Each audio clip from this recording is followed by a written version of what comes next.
La station d'épuration de Sanary-Bandol a une capacité de 60 000 équivalents habitants, hein, c'est ce qu'on appelle équivalent habitants, en ce qui concerne le traitement biologique, et de 90 000 équivalents habitants en ce qui concerne le traitement physico-chimique.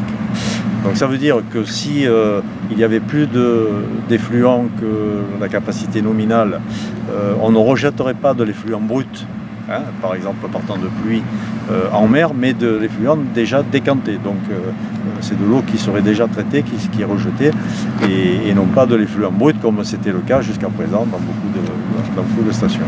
Les eaux qui sont rejetées de la station sont rejetées à 1,5 km au large, à 45 mètres de profondeur. Il faut savoir aussi qu'il y a des contrôles réguliers de l'émissaire en mer, des contrôles extérieurs, et il y a également des analyses qui sont faites tous les ans, des analyses sur des prélèvements du sable à la sortie de l'émissaire, et il y a aussi ce qu'on appelle, donc on met en place des poches de moules qu'on immerge au printemps comme ça, et qui restent quelques mois dans l'eau, qu'on sort ensuite et qu'on analyse pour voir le taux de pollution de ces coquillages.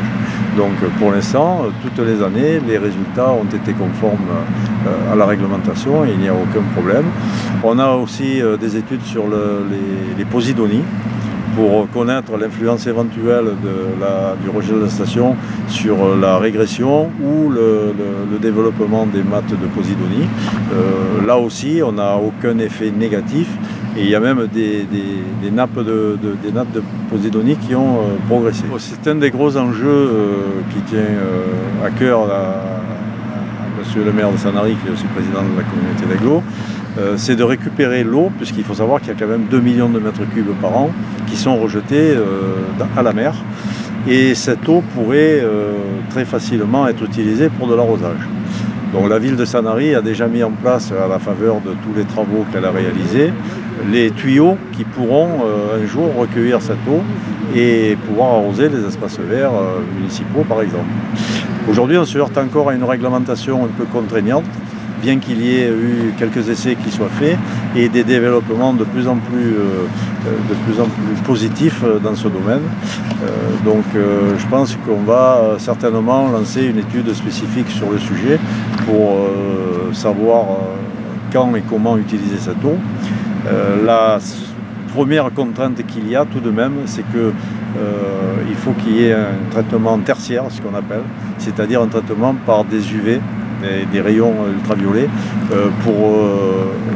pour rendre carrément l'eau potable, hein, comme ça se fait dans certains pays. Hein. Vous avez dans des pays désertiques de l'eau qui est recyclée en permanence avec un traitement.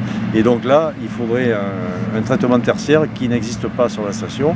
Il y a un petit traitement tertiaire qui est fait pour l'eau industrielle, qui est réutilisée pour le lavage des filtres et l'épaississeur par exemple.